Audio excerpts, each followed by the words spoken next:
O seu podcast Fermento em Pod está no ar e hoje mais um convidado nosso, que é o Carlos Mafia Neto. Falei certinho? Falou certinho. Carlos Mafia Neto é diretor da SABS. A SABS é uma escola que já está há uns 3 anos aqui na região. 3 anos, né? Correto. 3 anos na região. E por que eu achei interessante a gente bater um papo? Porque tem muita tecnologia embargada nessa escola. Na forma de ensino, nos materiais que os alunos usam, no sistema de ensino. Então, achei muito legal isso, porque trouxe bastante inovação nisso. Por isso que eu quis trazer o Carlos aqui para falar um pouquinho sobre a SABS. Muito obrigado, viu, Carlos? Imagina, prazer é meu. Muito obrigado por receber a gente. Obrigado você de ter vindo e acho que a gente vai aprender bastante aqui. Primeiro, eu gostaria que você comentasse um pouquinho sobre a SABS, da origem dela e onde foi fundada. Claro. Bom, a SABS, na verdade, a SABS Campinas, ela faz parte de um network de escolas. Hoje nós temos aproximadamente 62 escolas espalhadas pelo mundo. Ela tem uma origem, na minha opinião, extremamente inspiradora. Ela nasceu há 137 para 138 anos. 1886, é isso? Correto, exato.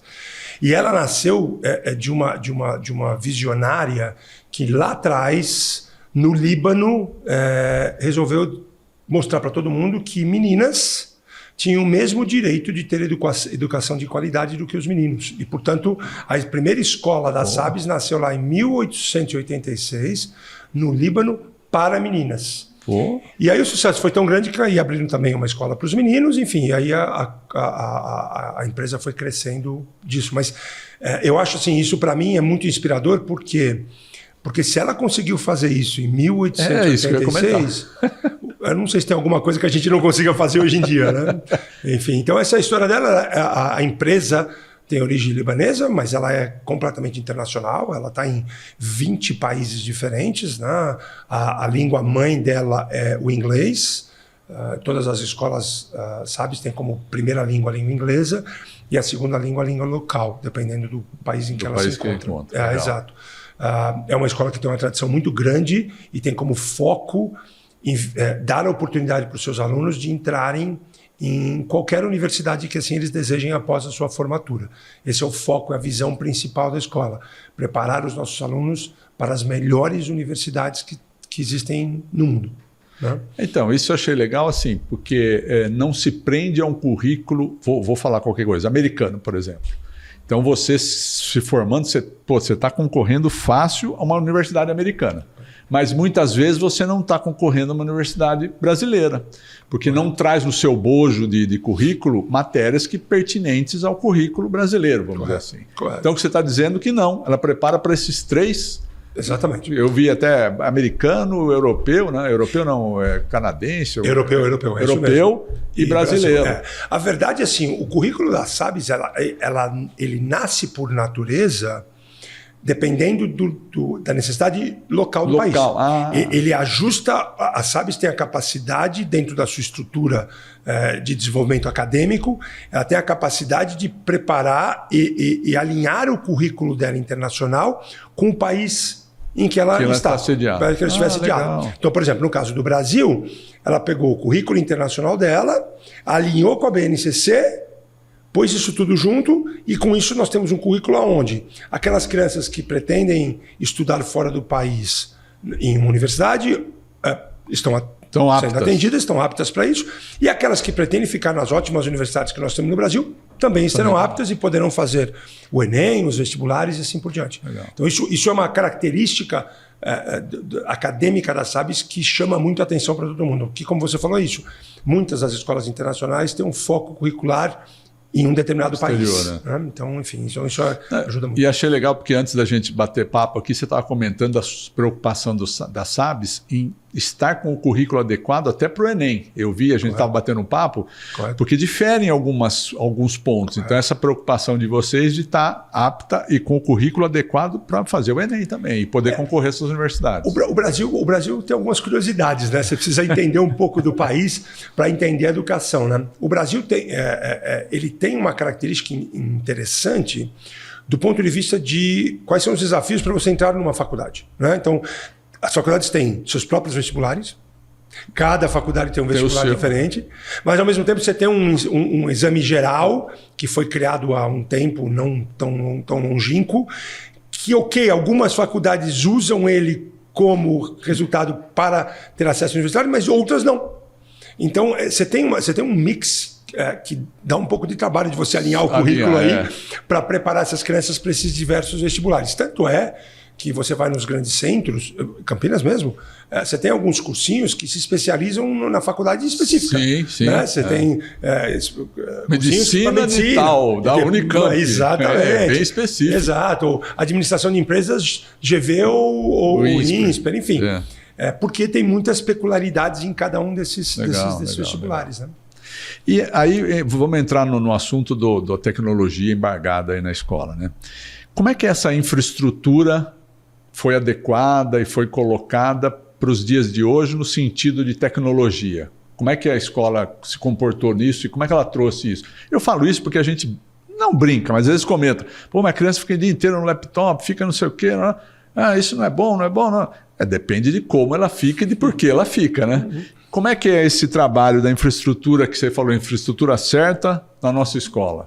Então, eu acho que primeiro eu quero validar o que você falou. Né?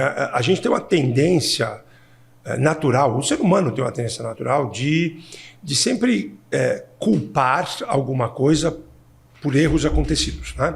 Então, a primeira coisa que a gente faz é assim, a tecnologia não tem culpa né, de estar fazendo mal para as pessoas. Tá? O problema é que nós, pessoas, estamos usando a tecnologia talvez de maneira errada. Perfeito. Então, quando você tem uma criança que qualquer adulto entregue na mão dela, porque está cansado de educar, e quer que ela fique em frente de uma tela para se distrair, quem está causando isso é o humano, não é a tela em si. A tela, ela como qualquer outro produto, ela é uma coisa atraente. O produtor daquele objeto torna aquilo atraente para poder vender. Mercado livre, normal, né?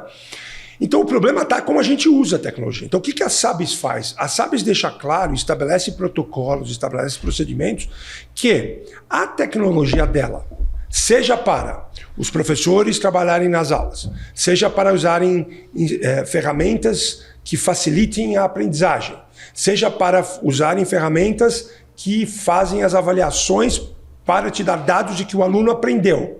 Né? Seja para utilização de comunicação entre alunos, pais e escola. Qualquer que for a sua utilidade, ela tem um uso específico no momento certo para a coisa certa.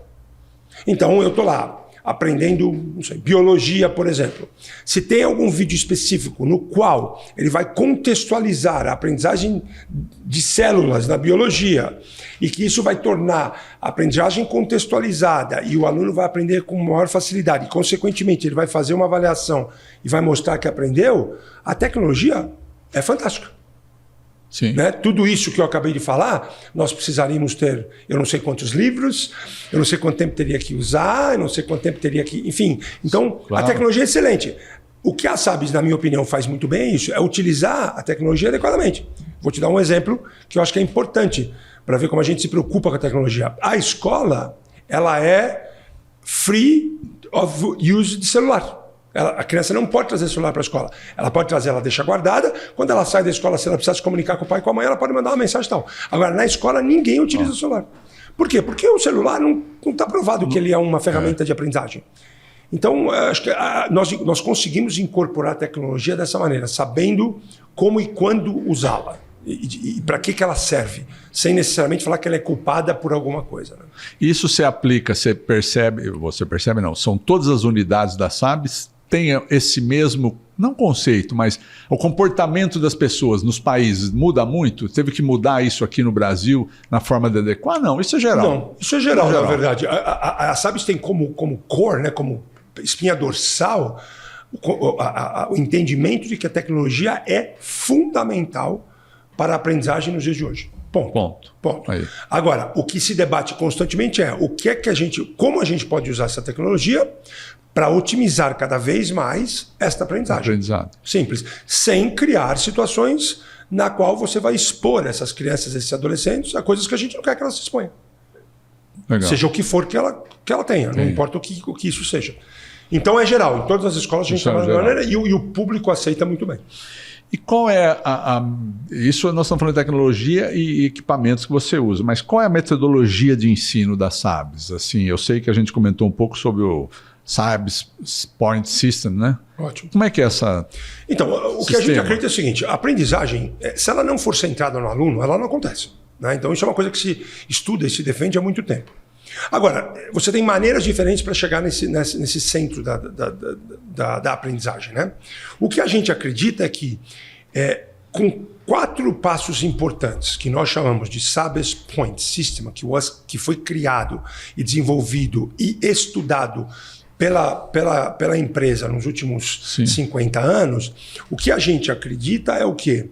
É que cada parte sendo conectada, tendo o aluno como foco da aprendizagem, esse aluno vai aprender melhor. Então, o momento no qual o professor explica, passando para o momento onde o aluno interage com aquilo que ele aprendeu, caminhando para o momento onde o aluno aplica individualmente aquilo que ele aprende, para ter certeza que ele sabe o que ele está fazendo e sabe como utilizar aquela aprendizagem. E ao término disso, fazer uma checagem para ter certeza, fazer uma avaliação, um assessment, para ter certeza que essa aprendizagem aprendeu, para a gente essa metodologia é crítica. Não existe nenhuma aula numa escola SABS que não aconteça dessa maneira. A gente deposita 99% de crédito que, aplicando essa filosofia muito bem aplicada, a aprendizagem é uma coisa natural. E como é que no dia a dia, então, essa tecnologia é empregada nas salas de aula? Não tem mais lousa, famosa lousa, não tem mais caderno, não tem mais livro, ninguém escreve. Como é que é essa tecnologia empregada dentro das salas de aula? Essa pergunta é boa, não tem mais lousa, é uma coisa curiosa. Não, e aí me curiosa porque, por exemplo, vem um aluno que eventualmente venha de outra escola, mas que não venha. É uma coisa muito diferente, né, para ele. Está acostumado, pelo menos eu, né? Claro. Um caderno, lápis e tudo. Tem um notebook e tudo, mas como é que é essa tecnologia de educação? Só para te dar um overview, né? Na verdade, assim, todas as nossas salas são equipadas com uma TV/computador de 85 polegadas, interativa, que a gente chama de IWB, Interactive Whiteboard. Então, esses IWB são a ferramenta que o professor usa, que na nossa época... Era o famoso quadro negro, que não era mais verde, era verde. Depois virou branco até, enfim, né? Então, todas as nossas salas são equipadas com isso e, consequentemente, equipadas com internet. Tá?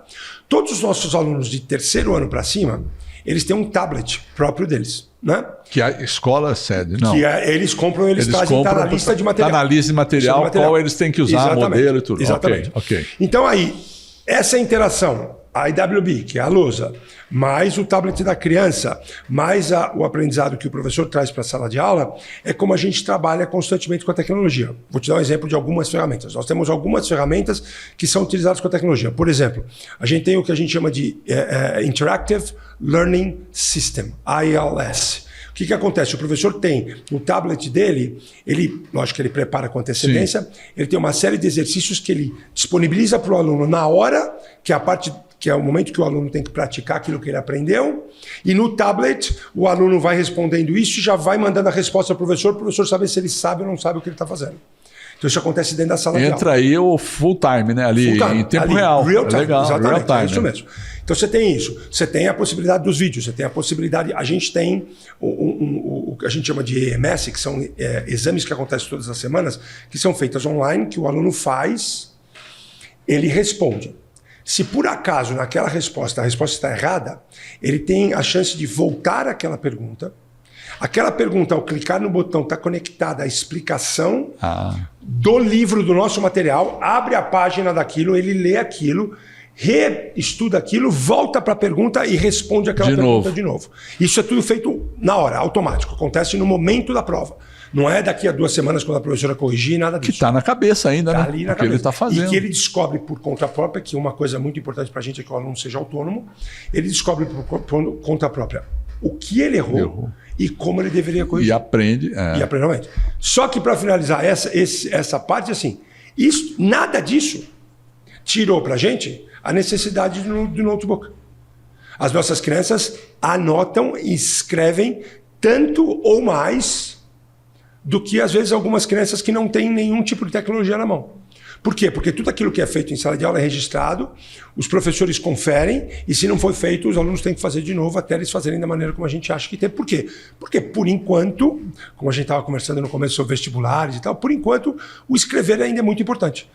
A gente não sabe até quanto isso vai durar, mas, por enquanto, isso é muito importante. Então, os nossos alunos escrevem tanto quanto qualquer aluno de qualquer outra escola que talvez não tenha tanta tecnologia como a gente. Então, você, pelo menos no meu tempo, você faz a prova, entrega para o professor, depois de uns 5 dias ele te dá a resposta, está certo ou errado. Exatamente. Não tem mais isso. Não tem mais isso. Com a gente ela é automática. Na verdade, eles fazem a prova, isso torna a minha vida bem dinâmica. Eles fazem a prova, vamos imaginar, às 11 horas da manhã, tá? Quando é o mais tardar 2 da tarde, eu já tenho na minha máquina todos os resultados, onde as crianças erraram, o que elas erraram, quais os tópicos e como é que a gente vai fazer a recuperação disso tudo. E ela já tem aquilo que você falou, ela já vê que a resposta errou, exatamente, já abre automaticamente o ponto onde é, e isso é legal porque ela aprende. Exatamente. Não simplesmente vê a resposta certa. Perfeito. Não é ela vai para casa, no dia seguinte a professora revisa e assim. Não, é no automático. Lógico, nós temos situações onde várias crianças erraram e a gente faz o que a gente chama de reteach. Sim. Volta para a sala de aula, o professor ensina entende novamente, a gente entende a necessidade, mas isso é feito baseado na análise daquele relatório que sai do sistema já. Até dá para você entender, tipo, isso aqui pelo jeito, como vários alunos não pegaram, tem algum déficit aqui que a gente precisa melhorar. Exatamente. E precisa mudar. E que só pode ser solucionado pela professora. Isso. Não dá para solucionar apenas eu lendo o texto de novo, eu lendo a explicação. Isso é legal porque você vai se autoalimentando com a informação. Exatamente. E vai corrigindo assim, melhorando. É uma das coisas que a gente enxerga agora, sabe? A gente enxerga legal, isso, sabe? Assim, sem dado estatístico concreto, eu não acho que você deveria tomar decisão nenhuma na educação. Então, eu chegar para você e falar, eu acho que você tem que estudar isto, sem você ter coletado dados para ter certeza que isso é verdade, eu não consigo entender. Para mim, isso é uma perda de tempo. Então, como a gente trabalha muito com dados todos os dias, fica claro, a gente tem um nível de aprovação muito grande, o nível de resultado das provas é muito grande. E só para ficar claro, os meus professores não fazem provas nenhuma. As provas vêm todas da central. Então não é nem que os nossos resultados são bons porque o professor facilita a prova, ao contrário. Né? A prova que o meu aluno está fazendo aqui, ele está fazendo nos Estados Unidos, ele está fazendo no Panamá, o outro está fazendo... Mantém equalizado. Exatamente.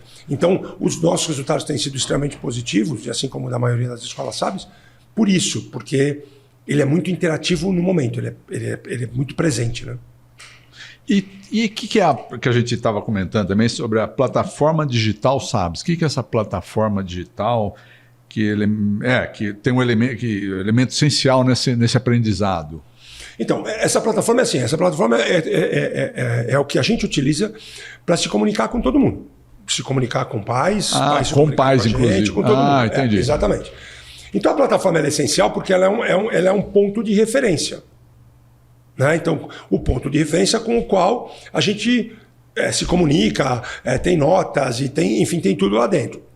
Ela também, via Sabes, hoje a gente nos permite a fazer exames e avaliações via esta plataforma. Por quê? Porque a partir do momento que eu faço via essa plataforma, ela trava o acesso só para os nossos alunos e cada aluno para a sua prova. Okay. Porque para entrar na plataforma você precisa ter um password, né? Para que você possa entrar. Quando você entra, eu sei que você está entrando, eu sei o que você está fazendo. Então a gente também utiliza essa plataforma hoje para que os alunos façam algumas das suas avaliações nos tablets dele, acessando via a password deles no dia a dia, no dia que essas provas. Isso faz na classe na sala de aula? Não em casa. Ele tem lição de casa também. Tem lição de casa normal e a gente tem uma coisa que é muito importante. Eu sou um diretor de muita sorte, eu digo. Né? Eu tenho uma estrutura por trás da gente, que é uma equipe grandiosíssima a gente chama de Academic Development, né? Desenvolvimento de material acadêmico. Os nossos alunos têm, por exemplo, acesso, vamos imaginar que amanhã eles têm uma prova de matemática. Né? Eles entram no SDP, que é esta plataforma que a gente está dizendo, e eles têm vários quizzes, vários pequenos exames que eles podem fazer para se preparar para a prova da manhã. Né, exatamente. Então a gente tem vários disso, uma quantia muito grande. Né, a famosa lista de exercícios. É um pouco mais porque ela é uma Porque avaliação. já é uma avaliação. É uma avaliação. Ela tem Ele já pode ter uma noção que do vai que ele ser vai... muito parecida com aquilo que vai acontecer no dia seguinte. Então, e a gente mantém o recorde disso, né? A gente olha assim. Então, você, por exemplo, Haroldo, você amanhã tem uma prova de matemática. Um pouco antes da prova, eu entro lá e pego um relatório para saber quais foram os quizzes que você fez. Ah, você também gerencia Eu isso, também até para entender qual é a deficiência Exatamente. ou não. Ou a falta de estudo. Né? Se você não fez quiz nenhum, grandes chances não. Sim, com certeza, mas grandes chances que você não vai ter um resultado tão bom quanto você teria. E aí a gente tem condição de dialogar tanto com o aluno quanto com a família do aluno para entender, olha, se ele se preparar melhor, consequentemente, os resultados serão muito melhores e o retorno no investimento que não é baixo vai ser melhor ainda. Então, tudo meio que se casa, né? Para a gente chegar num comum acordo bacana. Essa avaliação, essa visão é feita automaticamente pelo sistema? Ou cada professor tem que entrar, olhar, como você comentou, se o aluno está fazendo os quizzes, se não está fazendo? Ou isso já te dá um relatório, tipo, olha, fulano não fez nenhum quiz, fulano dá. Perfeito. O relatório dá. Todas as pessoas envolvidas com aquele conteúdo, eles têm acesso a esse relatório. Por quê? Porque no final das contas, quem cobra os quizzes desses alunos em primeira mão é o professor. É o professor. Por quê? Porque, de novo, as coisas são casadas. Os alunos fazendo os quizzes, os resultados são positivos. 95% das vezes. Os resultados sendo positivos, o professor é avaliado de maneira positiva e, portanto, ele é colocado como um professor de qualidade. E, consequentemente, a escola é vista no network como uma escola que está entregando o produto que foi proposto a ser entregue e, portanto, é também uma escola de qualidade. Então, todo mundo envolvido precisa estar envolvido nisso para que a gente, todos possam ter um resultado final de sucesso. Né? Eu como diretor, os coordenadores pedagógicos como coordenadores pedagógicos e os professores como as pessoas de linha de frente que fazem com que essa aprendizagem aconteça. Então, todos têm acesso a esse relatório. Isso tudo que você está me dizendo, primeiro, a tecnologia traz isso para o bojo da escola no aspecto de gerenciamento, avaliação contínua. Correto. Porque você imagina isso, eu estava pensando aqui quando você estava falando, se não tem isso, o professor primeiro não sabe se ele fez teste, se ele exercitou ou não, se ele fez lista. E a hora que ele faz a prova, errou. O professor não tem esse conhecimento. Sabe por que você não errou? Porque você não fez isso, não fez isso. Então você tem um gerenciamento mais forte em cima dos alunos no aspecto de qualidade de ensino deles. Não só mais forte, mas mais preciso. Eu acho que a precisão é crítica. Né? A gente, eu não estou dizendo que todo mundo, mas eu já ouvi várias vezes situações em que o professor fala, mas eles foram mal porque eles não estudaram. É possível. Mas como você sabe disso? Porque você não estava na casa do aluno, né? Então você não sabe. Pode ter estudado pra caramba, só que errado. Exatamente. Então pode ser responsabilidade nossa. Então, normalmente a gente diz assim, quando você tem, de cada 10 alunos, né, mais ou menos, de 6 a 8 erraram a mesma pergunta, a responsabilidade é da escola, não tem nada a ver com o aluno ter estudado ou não. Fomos nós que não ensinamos bem. A estatística é muito alta, né? O dado estatístico é muito alto. Então te permite isso, te dá uma visão verdadeira do resultado. Seja ele positivo, seja ele negativo, não importa. Você consegue ter... o resultado é mais preciso. Né? Preciso. E essa se aplica a... Vocês têm desde quais os graus? Desde os 2 anos de idade. 2 anos de que idade. Nós chamamos de pre-kindergarten. E hoje ainda vai até que... Até o que a gente chama de grade 10, grade 10, que seria o mesmo que primeiro ano do ensino médio no Brasil. Né? Essa grade 10 vai virar grade 11 e depois vai virar grade 12. A turma vai se formando, você vai subindo. Exatamente. É isso aí. Isso já se aplica desde a criancinha? Não, né? Não. 2 anos não dá, né? Como é que é? Não. Como é que funciona essa... O tablet... a tecnologia se aplica desde os pequenininhos. Todas as nossas salas de aula tem lá o IWB e tem a interação e tudo mais. Inclusive, a gente tem vários momentos que a gente vê o nosso aluninho levanta da mesa, vai lá com aquele dedinho pequenininho e aperta já está acostumado, né, Carlos? Tudo ele já faz, exato. Que danado. Agora, a parte de o aluno fazer grande parte do aprendizado dele no tablet, por exemplo, e interagir via tablet e tudo mais, acontece a partir do 3º ano. Que é a que a gente chama grade 3, que é aproximadamente 8 anos hoje. 8 anos. 8 anos de idade. De 8 para 9 anos de idade. Essa é a parte que aí a tecnologia realmente vem em peso, né? Antes disso, todo o nosso material de aluno é físico. Físico. Livrinho, caderninho. Tudo, caderno, tudo é físico. A partir do terceiro ano, nós temos, no terceiro e no quarto ano, que é o Grade 3, Grade 4, a gente tem os livros didáticos no tablet, eletrônicos, e os livros de exercício, que são os workbooks, são físicos. Para ele escrever. Para escrever ainda. Escrever. E aí, a partir do quinto ano, todos os livros... Que idade é quinto ano? Aproximadamente de 9 para 10 anos. 9 para 10 anos. Aí todos os livros são eletrônicos. E aí eles só escrevem no momento de tomar nota no notebook. Exatamente. E de 2 anos, ele é alfabetizado na língua inglesa? Como é que é isso? Eu pergunto isso porque tem escola que é a língua inglesa. Ele começa, às vezes não sabe nem falar português depois, né? Como é que é esse... Então, na verdade, hoje a gente é da linha, né, de research, de pesquisa, que acredita que eles podem ser alfabetizados simultaneamente. Então, no nosso caso, eles são alfabetizados simultaneamente. Eles têm tanto a língua portuguesa quanto eles têm a língua inglesa e eles vão crescendo. A grande massa da alfabetização acontece entre a metade do que a gente chama de KG1, que é 4 anos e meio para frente, tá? Até o que a gente chama de segundo ano, grade 2. Esse é que vai até que idade aqui? 7 anos e meio, por aí. Essa é a grande massa da alfabetização.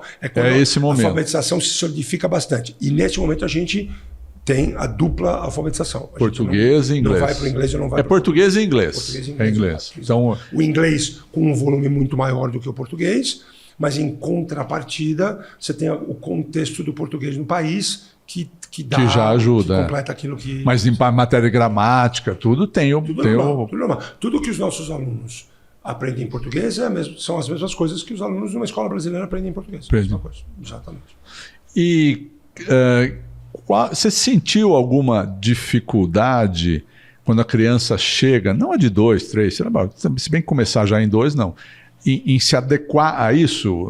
Dificuldade que eu digo assim, de manusear, pela forma de estudar. Pela forma de estudar. Ela estuda em casa, ela se adequou? Como é que ela... É uma boa pergunta. Na verdade, assim, o que a gente tinha, talvez tenha ainda, não sei, e sei que os grandes educadores estão sempre brigando com isso, né? É o como você consegue tornar as crianças autônomas. Isso é crítico.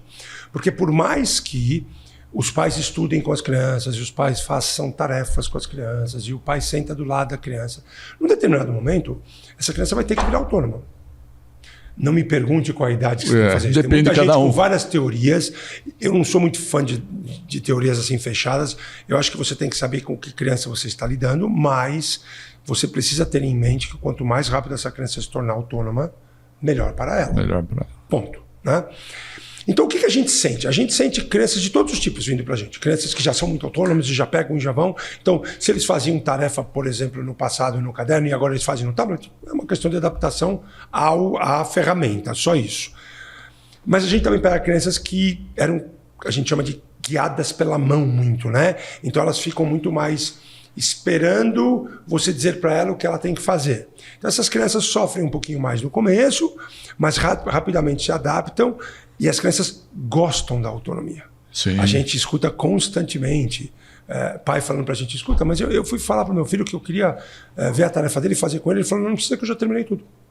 Ou não precisa porque eu já fiz isso na escola. E aí a gente vai checar na plataforma e realmente ele fez porque não tem nenhuma marca de que ele não tenha feito. Sim. Não tem nenhuma ocorrência de que ele não tenha feito. Será que eu estou sendo um pai negligente? Será que eu não estou... Pô, não está precisando de mim, né? A gente fala, na verdade, não, seu filho está se tornando independente. A gente defende que ele seja autônomo, que ele seja independente. O que nós acreditamos nessas crianças é, quando eles precisarem, eles vão chamar vocês. Não tenha nenhuma dúvida. Eles não vão querer fazer tudo sozinho.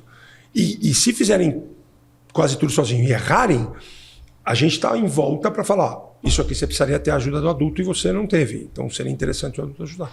Então eu não sinto grandes dificuldades de adaptação, não. Nessa idade até se adapta fácil em tudo, né? Muito rápido. E os pais, eles acompanham isso? Eles de alguma forma conseguem acompanhar não só no sentido de ver, você está estudando, você fez a matéria, o que você está estudando? Eles acompanham isso ou... Então, Passa ao largo isso, porque já... Para ser sincero, você tem todo tipo de pais, né? Tem pai tem todo tipo, eu sei, fala mas, assim, assim, olha, mas ele pode, se quiser. Sem dúvida nenhuma. Ele tem condição de... Vou dar um exemplo, né? A gente tem um outro programa que nós temos que é muito interessante, que é um programa de leitura. Programa de leitura. Ele legal. chama My On. E ele é um programa que nós tem aproximadamente 5.000 títulos eletrônicos nesse programa, e a criança faz a leitura, depois faz uma avaliaçãozinha para ver se aprendeu. Interpretação de texto. Com isso vai melhorando a capacidade leitora dele. Né? E isso a gente tem o que a gente chama de Readers of the Week, né? os melhores leitores da semana e tudo mais. Legal. A gente tem vários pais super envolvidos nisso. Cobrando nos filhos, você tem que ler 30 minutos por dia. Olha, quero ver você. Você leu? Legal. Deixa eu ver quanto você tirou na pequena avaliação para saber se você entendeu. Isso tudo ele vê aonde? No tablet? Ele vê na plataforma. Tudo na plataforma. Que ele pode ter no computador dele? Ele pode ter um login sem, ele entra no celular. No computador dele. Ele pode ter no tablet. Que legal. Ele pode entrar com a senha dele, com a senha do aluno. Ele tem acesso total a isso. E a tudo aquilo que foi aprendido, ele tem acesso aos horários de aula, ele tem acesso a quando as avaliações vão acontecer, ele tem acesso aos quizzes, que é para as crianças estudarem. Muito pai, às vezes, se reúne com a gente e fala, olha, eu preciso da ajuda de vocês, estou tentando convencer meu filho a fazer um quiz, ele não quer fazer porque ele fala que ele já sabe. Tá bom, vamos dialogar com ele, vamos mostrar o resultado para ver se realmente ele está indo tão bem quanto ele acha que está. Não. Então, o pai tem acesso. Então, assim, de novo, por isso que eu digo que eu acho que eu sou um diretor de sorte. A gente tem uma comunidade escolar maravilhosa. Tem o quê? Uma comunidade escolar maravilhosa. Sim, que participa. Os pais são altamente participantes, altamente interessados, sempre questionadores, sempre preocupados no desenvolvimento das crianças. A gente chama para diferentes eventos, eles estão sempre presentes. São uma comunidade bem bacana. Mas você acha que esse lado que você está me contando, é muito pelo formato da escola? Por que eu falo isso? Porque quando eu enxergo que meu filho está numa escola que está tendo desempenho, que estão preocupados e ele está ganhando desempenho, você começa a se envolver e gosta. Não tem nada a ver com isso. Uma boa pergunta. Nunca ninguém me fez essa pergunta.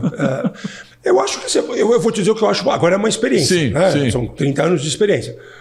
O que eu sinto é assim, o ser humano ele gosta cada vez mais de se envolver em coisas que estão dando certo.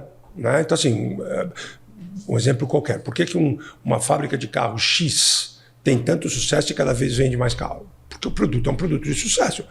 Eu estou ensinando o Pai Nosso ao Vigário. Você é expert nisso.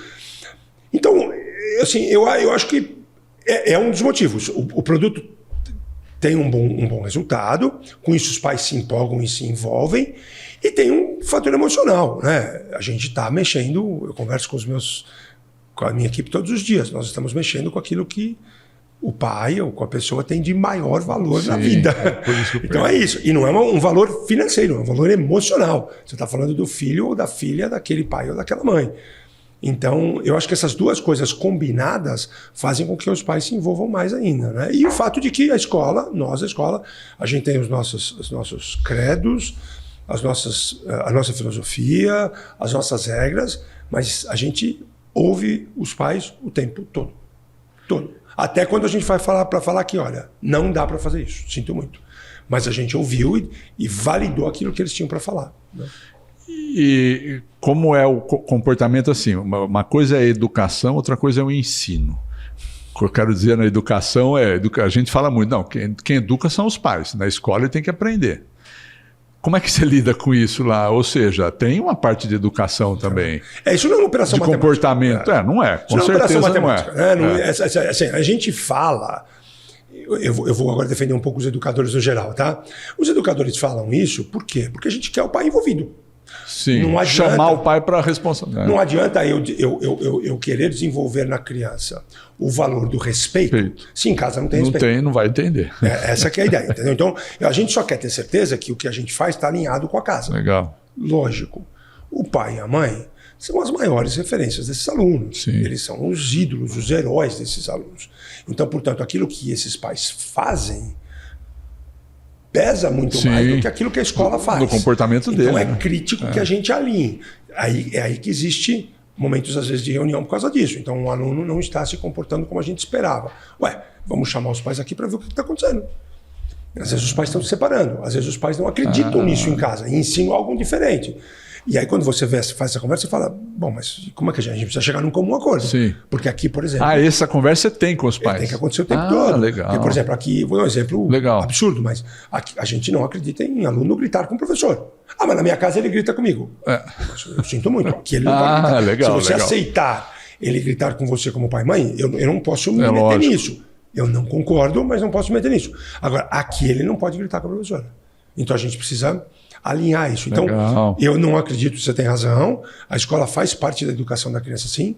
O foco principal da escola é ensinar, mas comportamento até pelo ensinável. Exemplo. Né? A criança não nasce com o comportamento, ela é ensinável. Legal. Então, eu acho que a escola faz os dois papéis, sim.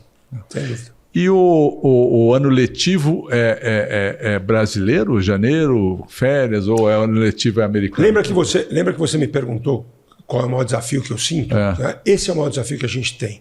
É a comunidade entender num país onde o ano, não só letivo, mas o ano é janeiro a dezembro, que o nosso ano letivo é agosto, junho. Né? Então, isso não é simples. E eu entendo isso. É que eu vivo nisso há 22 anos. Mas isso não é simples. Por quê? Porque a gente, na teoria, está completamente alinhado com o resto do mundo. Por quê? Porque a maioria do mundo é no hemisfério norte. É isso que eu ia entrar. Né? Então, portanto, todo mundo tem isso. Raras exceções, como a Austrália, por exemplo, porque está no hemisfério sul, mas o resto do mundo é assim. E está parcialmente alinhado com o Brasil. Por que está parcialmente alinhado com o Brasil? Porque nós já temos um percentual muito alto de universidades que trabalham por semestre isso. E não por ano. Então, portanto, quando você terminar o seu ano letivo em agosto, e graduar em junho, em agosto você pode começar uma faculdade sem problema nenhum, porque você tem. Não são todas. Mas tem bastante. Mas você tem bastante. Verdade. Principalmente a maioria das particulares de ponta, todas têm. Então fica adequado. Fica adequado, não tem problema. Mas é difícil. A gente chega lá em dezembro, o meu...